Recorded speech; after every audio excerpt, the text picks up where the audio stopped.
بسم اللہ الرحمن الرحیم۔ السلام علیکم جی، میرا نام محمد ذیشان بشیر ہے۔ میں آپ کو اپنے ڈیجیٹل میڈیا پلیٹ فارم پر خوش آمدید کہتا ہوں۔ امید کرتا ہوں کہ آپ جہاں پر بھی ہوں گے بفضل خدا خیریت سے ہوں گے، اور شکریہ ادا کرتا ہوں کہ یہ ویڈیو دیکھنے کے لیے آپ نے وقت نکالا۔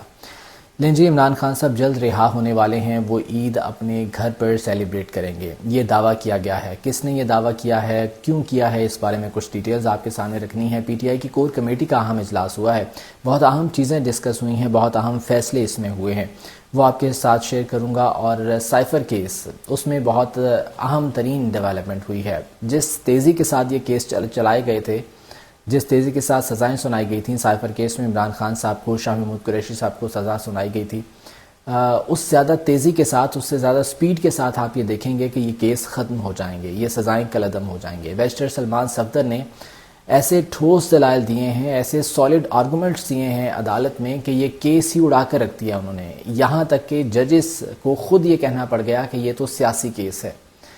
یہ ڈیولپمنٹ کیا ہے، بہت اہم ترین ڈیولپمنٹ ہے، یہ آپ کے ساتھ شیئر کروں گا۔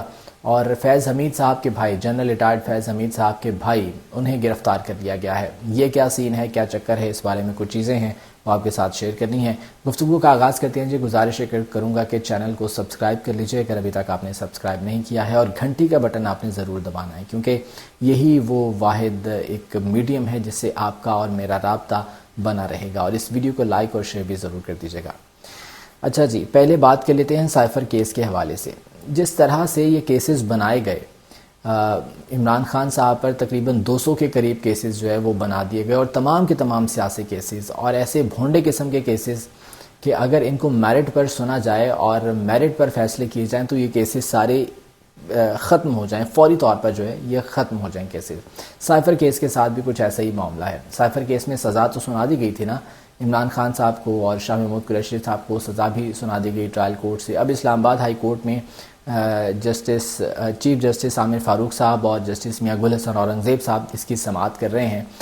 وہاں پر بیرسٹر سلمان صفدر نے دلائل دیے، اور اتنے ٹھوس ان کے دلائل تھے کہ یہ کیس انہوں نے اپنے دلائل سے اڑا کر رکھ دیا۔ ابھی ان کے دلائل چل رہے ہیں، دوسرے دن بھی ابھی انہوں نے دلائل دینے ہیں۔ انہوں نے یہ کیس اڑا کر رکھ دیا۔ اتنے ٹھوس دلائل تھے کہ ججز صاحبان نے خود یہ کہہ دیا کہ جی یہ تو کیس ہی سیاسی ہے۔ اسلام آباد ہائی کورٹ نے سائفر کیس میں یہ ریمارکس دیے کہ یہ جو عمران خان صاحب کی جس تقریر پر سزا سنائی گئی ہے، جس تقریر پر کیس بنایا گیا، یہ تو سیاسی تقریر تھی، اور جو شاہ محمود قریشی کے خلاف جو کیس بنایا گیا اس کا تو کوئی سر پیر ہی نہیں ہے۔ یہ عدالت کے ریمارک سے بیرسٹر سلمان صفدر نے کہا کہ جی عمران خان صاحب اور شاہ محمود قریشی صاحب پر یہ الزام ہے کہ 28 مارچ 2022 کو بنی گالا میں ایک میٹنگ میں سازش تیار کی گئی۔ اچھا، یہ بھی ایک بہت مذائقہ خیز چیز ہے کہ 27 مارچ کو تقریر ہوتی ہے، جلسہ جو ہوا تھا عمران خان صاحب کا اس میں وہ تھا 27 مارچ کو وہ تقریر ہوتی ہے، اور 28 مارچ کو بنی گالا میں یہ سازش تیار کی جاتی ہے میٹنگ میں۔ کیسی عجیب بات ہے نا کہ تقریر پہلے ہو جاتی ہے اور میٹنگ جو ہے وہ بعد میں ہوتی ہے۔ خیر، سلمان صفدر صاحب نے کہا کہ جی جو الزامات عائد کیے گئے تھے عمران خان پر وہ 4 تھے، 4 الزامات عائد کیے گئے تھے۔ ان میں پہلا یہ تھا کہ بانی P T I Imran Khan نے سائفر کو ٹوسٹ کیا اور اپنے ذاتی مقاصد کے لیے استعمال کیا، جو یہ بات کرتے ہیں کہ سائفر پر سیاست کی۔ یہی الزام تھا نا عمران خان صاحب پر۔ تو سیاست کون نہیں کرتا، ہر کوئی اپنی سیاست چمکانے کے لیے، یہاں پر راشن کے تھیلوں پر، آٹے کے تھیلوں پر یہاں پر سیاست ہو رہی ہے، تصویریں لگا کر۔ پھر مریم نواز بعد میں کہتی ہیں جی حکومت کس کی ہے، یہ ان کا جواب ہوتا ہے۔ تو خیر، عمران خان صاحب نے سائفر کو ٹوسٹ کیا، اپنے ذاتی مقاصد کے لیے استعمال کیا۔ پرنسپل سیکرٹری اعظم خان کو ہدایات کی کہ میٹنگ منٹس کو ٹوسٹ کیا جائے، یہ پہلا الزام تھا۔ اس کے بعد غیر قانونی طور پر سائفر ٹیلی گرام کو اپنے پاس رکھا، یہ دوسرا الزام تھا۔ سائفر سیکیورٹی سسٹم بھی کمپرومائز کیا گیا، اور سائفر کے متن کو پبلک کیا گیا، یہ چوتھا الزام تھا عمران خان صاحب پر جو کہ لگائے گئے تھے۔ اب سلمان صفدر صاحب نے شاہ محمود قریشی نے جو جلسے میں تقریر کی تھی اس کا متن بھی پڑھ کر سنایا، جس کے جواب میں جسٹس میاں گل حسن اورنگزیب صاحب کہتے ہیں کہ اس کا تو کوئی سر پیر ہی نہیں ہے۔ جس پر اشتعال انگیزی کا الزام لگا دیا گیا، جس پر عمران خان صاحب کی معاونت کا الزام لگا دیا گیا، متن سن کر جسٹس میاں گل حسن اورنگزیب نے کہا کہ مجھے تو اس کا کوئی سر پیر ہی سمجھ نہیں آیا۔ اس پر سلمان صفدر نے کہا کہ اسی تقریر کی بنیاد پر شاہ محمود قریشی کو 10 سال کی سزا سنائی گئی تھی۔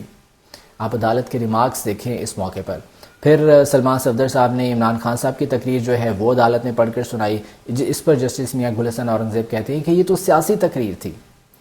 جس تقریر پر ٹرائل کورٹ نے سزا سنائی عمران خان کو وہ ایک سیاسی تقریر تھی، اور سائفر، جب سائفر کی ڈیمانڈ کی گئی، عدالت نے جب پوچھا کہ جی وہ سائفر ہے کہاں پر، سائفر جس کو کہا گیا کہ جی وہ پبلک ہو گیا ہے، وہ سائفر ہے کہاں پر، وہ کوڈڈ فارم میں ہے، وہ ڈی کوڈڈ فارم میں ہے، تو بیرسٹر سلمان صفدر کہتے ہیں کہ جی وہ سائفر تو ہمارے پاس نہیں ہے۔ تو پھر جج صاحبان نے کہا کہ چلے ہم پروسیکیوٹر سے اس بارے میں پوچھ لیتے ہیں، یعنی کہ وہ سائفر جس پر یہ کہہ کر سزا دی گئی کہ وہ پبلک کر دیا گیا ہے، وہ پبلک ہو چکا ہے، وہ سائفر کسی نے دیکھا تک نہیں ہے۔ جب پبلک ہو گیا ہے تو پھر کسی نے دیکھا کیوں نہیں ہے، یہ ایک بہت بڑا سوال تھا۔ اس کے بعد پھر جب یہ بات آئی کہ جناب اس پر پاکستان کی سیکیورٹی کمپرومائز ہوئی ہے، چیف جسٹس عامر فاروق نے اس موقع پر کہا نا کہ سیکرٹ ڈاکومنٹ کو تو سیل کر دیا جاتا ہے تاکہ وہ پبلک پہ نہ آئے، تاہم پوچھنا یہ چاہ رہے ہیں کہ وہ کمیونیکیشن کیا تھی، جو کمیونیکیشن ہوئی تھی جو کہ سفارتکار نے امریکہ سے بھیجی تھی، وہ کمیونیکیشن کیا تھی، وہ کوڈی ڈاکومنٹ یا دستاویز کچھ بھی کمیونیکیٹ ہوا ہوگا۔ اس پر جو ہے وہ بیرسٹر سلمان صفدر نے کہا کہ یہ جو کمیونیکیشن ہوئی تھی اس میں آرمڈ فورسز، ممنوعہ جگہوں اور غیر ملکی طاقتوں کا اس پورے کیس میں لنک مسنگ ہے، وہ کوئی ذکر اس میں نہیں ہے، لیکن اس کے باوجود سزا سنائی جاتی ہے۔ جسٹس میاں گل حسن اورنگزیب کہتے ہیں کہ اس سائفر میں کمیونیکیشن ہے کیا؟ واشنگٹن سے ایک شخص ایک چیز بھیجتا ہے، اس شخص نے بتایا تو ہوگا کہ یہ کیا چیز ہے، کس طرح سے پاکستان کی سیکیورٹی اس پر کمپرومائز ہو رہی ہے، کس طرح سے دشمن ملک بھارت اس سے فائدہ اٹھا سکتا ہے، یہ بتا دیں ہمیں۔ اس پر بیرسٹر سلمان صفدر کہتے ہیں کہ جی اس بارے میں ہمیں کچھ نہیں بتایا گیا، عدالت کی جانب سے کچھ نہیں بتایا گیا۔ اب آپ خود سوچیں کہ یہ تمام تر چیزیں جس طرح سے ایک ایک کر کے سامنے آ رہی ہیں، یہ تمام تر سوالات جس طرح سے ایک ایک کر کے سامنے آ رہے ہیں، تو اس سے پتہ چلتا ہے کہ اس کیس میں کچھ نہیں ہے، کچھ بھی نہیں، اور اس کے بعد پھر یہ کیس سرے سے بنتا ہی نہیں تھا، لیکن اس کیس کو بنایا گیا، اس کیس میں سزا سنائی گئی۔ کیوں؟ اس لیے کہ پریشر تھا۔ پریشر کہاں سے تھا؟ جنہوں نے عمران خان کو، عمران خان کی پارٹی کو ختم کرنا تھا، عمران خان کو ختم کرنا تھا، ان کی طرف سے پریشر تھا۔ تو اب یہ ہائی کورٹ میں یہ معاملہ زیر سماعت ہے، اس پر یہ کہا تو گیا ہے کہ یہ میرٹ پر کیس سنا جائے گا اور میرٹ پر فیصلہ کیا جائے گا۔ اب دیکھتے ہیں کہ اس حوالے سے کیا فیصلہ آتا ہے۔ تو یہ ابھی سماعت اس کی چل رہی ہے۔ بیرسٹر سلمان صفدر نے ابھی مزید دلائل بھی دینے ہیں۔ زیادہ سے زیادہ کیا کریں گے؟ اس کو لنگر آن کرنے کی کوشش کریں گے، جو مخالفین ہیں، جو کہ عمران خان کے مخالفین ہیں، پی ٹی آئی کے مخالفین ہیں، لنگر آن کرنے کی، اس میں تاخیری حربے استعمال کرنے کی کوشش کریں گے، لیکن الٹیمیٹلی سچ تو سامنے آئے گا، اور سچ سامنے آئے گا تو پھر سب کو جو ہے وہ نظر بھی آ جائے گا، اور پھر یہ کیس جس طرح سے میں نے کہا کہ یہ ختم ہو جاتا ہے، یہ کیس تو اڑ گیا ہے، سمجھیں یہ کیس ختم ہو گیا ہے۔ یہ صورتحال رہی سائفر کیس کی سماعت کے دوران۔ ادھر پی ٹی آئی کی کور کمیٹی کا اہم اجلاس ہوا ہے جی، کئی اہم معاملات اس میں ڈسکس کیے گئے ہیں۔ سب سے اہم معاملہ تو عمران خان کے کیسز تھے جس پر بریفنگ دی گئی، اور جس طرح سے گزشتہ چند دنوں کے دوران یہ کیسز اگنور ہوتے رہے ہیں کیونکہ الیکشن کے معاملات چل رہے تھے، اور ادھر سب لوگ بزی تھے، اپنی کیمپین وغیرہ کر رہے تھے، چاہے وہ بیرسٹر سلمان صفدر ہوں، چاہے وہ بیرسٹر گوہر ہوں، یہ تمام لوگ اپنی کیمپین میں بزی تھے۔ اس کے بعد پھر حکومت کی تشکیل کا معاملہ چل نکلا، تو یہ کیسز اگنور ہو رہے تھے، لیکن اب اس میں یہ فیصلہ کیا گیا پی ٹی آئی کی کور کمیٹی میں کہ اب ان کیسز کو باقاعدہ طور پر صحیح طریقے سے دیکھا جائے گا۔ نمبر 1 اس کا جو ایجنڈا تھا اس میں پہلا پوائنٹ یہ تھا۔ دوسرا پوائنٹ یہ تھا کہ سب کا ایک پیج پر ہونا ضروری ہے۔ میں نے اپنے گزشتہ ولاگ میں جس طرح سے بات کی تھی نا کہ کنفیوژن ہے جو کہ کریٹ کی گئی ہے یا کی جا رہی ہے، ایک بندہ ایک بات کرتا ہے آ کے، دوسرا بندہ آتا ہے عمران خان صاحب سے، جی میری ملاقات ہوئی ہے، وہ کوئی اور بات کر دیتا ہے آ کے، تو وہ کنفیوژن ایک بن جاتی ہے۔ اب یہ فیصلہ کیا گیا ہے کہ تمام لوگوں کا ایک پیج پر ہونا ضروری ہے، اور جو چیزیں بھی عوام کے سامنے لائی جائیں گی، عمران خان صاحب کی طرف سے اگر کوئی میسج آتا ہے وہ عوام کے سامنے، قوم کے سامنے رکھا جائے گا، تو وہ اس کمیٹی کے ذریعے یعنی کہ کور کمیٹی کے ذریعے وہ سامنے لایا جائے گا، اور اس طرح سے نہیں ہوگا کہ ایک بندہ کوئی اور بات کر رہا ہے، ایک بندہ کوئی اور بات کر رہا ہے، تو اس طرح سے سب کا ایک پیج پر ہونا ضروری ہے۔ یہ ایجنڈے کا پوائنٹ نمبر 2 تھا۔ تھرڈ پوائنٹ پہ جناب سینٹ کے انتخابات کے حوالے سے بات کی گئی، کیا اسٹریٹجی بنائی جانی ہے سینٹ کے انتخابات میں، اور جس طرح سے سینٹ کے انتخابات میں لوگوں کے ساتھ رابطے کر رہے ہیں، اور جس طرح سے اپنی لابنگ کرنی ہے، یا جس طرح سے اپنی سیاست کرنی ہے، اس حوالے سے ایک باقاعدہ طور پر فارمولا طے کیا گیا ہے۔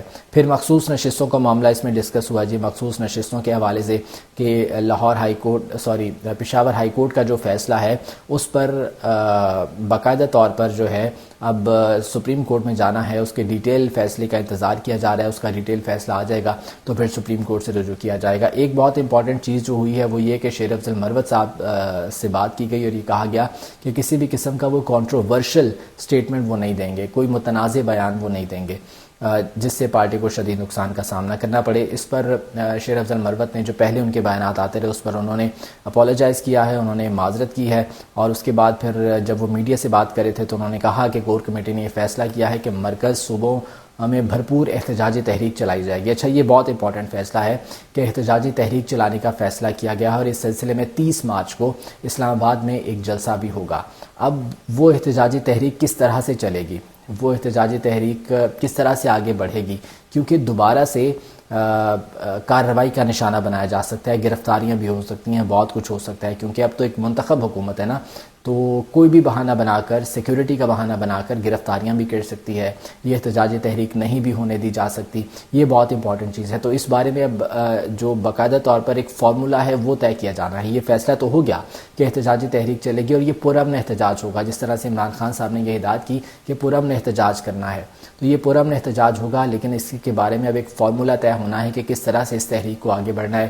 اسلام آباد میں 30 مارچ کو جلسہ ہے، اس کے لیے آبویسلی ضلعی انتظامیہ سے اجازت بھی طلب کی جائے گی۔ اب دیکھنا ہوگا کہ ضلعی انتظامیہ اب اجازت دیتی ہے یا نہیں دیتی ہے۔ تو یہ تمام تر چیزیں جناب سامنے آئی ہیں۔ ادھر جو راشن تقسیم کیا جا رہا ہے اس کی بھی سن لیں۔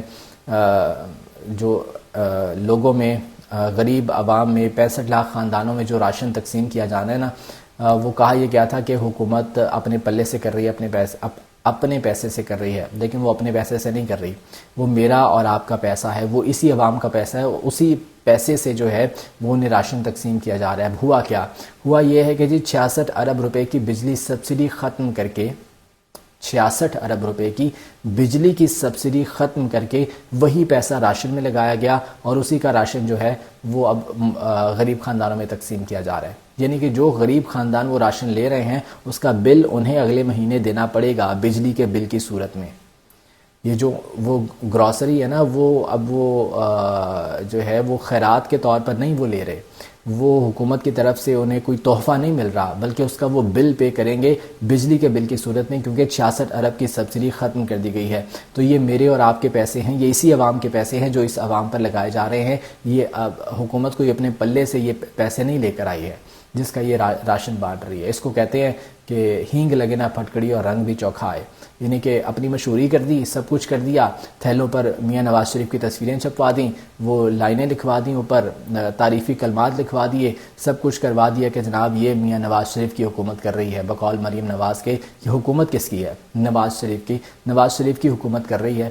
تو لیکن وہ پیسہ ہے عوام کا، بھئی پیسہ بھی تو پلے سے لگائے نا، پھر پلے سے اپنی جیب سے کوئی پیسہ لگا کر عوام کا بھلا کر دیں، نہیں، عوام سے پیسہ چھیننا ہے اور وہی جو ہے آدھا اپنی جیبوں میں ڈال لینا ہے اور آدھے سے عوام کو دے کے کہنا ہے کہ جی دیکھیں ہماری بلے بلے ہو گئی ہے، ہم نے اپنی مشہوری کر دی، ہم نے اپنی تعریفیں کروا لی ہیں۔ یہ چکر ہے جناب، یہ سب کچھ ہو رہا ہے۔ نجف حمید صاحب جناب، جنرل ریٹائرڈ فیض حمید صاحب کے بھائیوں نے گرفتار کر لیا گیا ہے، انہیں گرفتار کیا ہے اینٹی کرپشن نے، اور محکمہ سداد رشوت ستانی نے ان کے خلاف مقدمہ درج کیا تھا۔ ان کی ضمانت قبل از گرفتاری انہوں نے کروا رکھی تھی، کیس کی سماعت ہوئی، وہ عدالت پہنچے ہیں تو وہ عدالت نے ان کی جو ہے وہ ضمانت کینسل کر دی، جس پر انہیں گرفتار کر لیا گیا۔ نجف حمید صاحب کو پھر سینئر سول جج سینٹرل کے سامنے پیش کیا گیا ہے، جہاں پر اب جسمانی ریمانڈ تو مانگ نہیں سکتے تھے، اتنی ہمت تو تھی نہیں، تو جوڈیشل ریمانڈ مانگا گیا، پھر جوڈیشل کر دیا گیا، پھر نجف حمید صاحب کو جوڈیشل ریمانڈ منظور کر کے اڈیالہ جیل بھجوانے کا اور 1 اپریل کو دوبارہ پیش کرنے کا حکم دے دیا ہے۔ تو یہ صورتحال ہوئی ہے جی۔ نجف حمید صاحب چونکہ جنرل ریٹائرڈ فیض حمید صاحب کے بڑے بھائی ہیں، تو اس لیے جو ہے وہ بڑا اس کیس کو اہمیت دی جا رہی ہے۔ تو دیکھتے ہیں کیا ہوتا ہے آنے والے دنوں میں۔ جس طرح سے پاکستان کو چلایا جا رہا ہے، IMF کے ساتھ بات چیت کی جا رہی ہے، تو کوئی نیک شگون تو نہیں ہے، کوئی اچھی خبریں تو امید نہیں ہے کہ آئیں گی، لیکن پھر بھی خیر کی توقع رکھنی چاہیے۔ اللہ تعالیٰ کے گھر سے امید ہے کہ اللہ تعالیٰ ہی رحم فرمائے، کرم فرمائے، اور ان کے دلوں میں کچھ عوام کے لیے کچھ رحم ڈال دے، تاکہ یہ عوام پر کچھ رحم کرے اور آنے والے دن عوام کے لیے سکون دے ہوں۔ آج کے ولاگ سے مجھے اجازت دیجیے، اپنا بہت سارا خیال رکھیے گا، اللہ نے کے بعد۔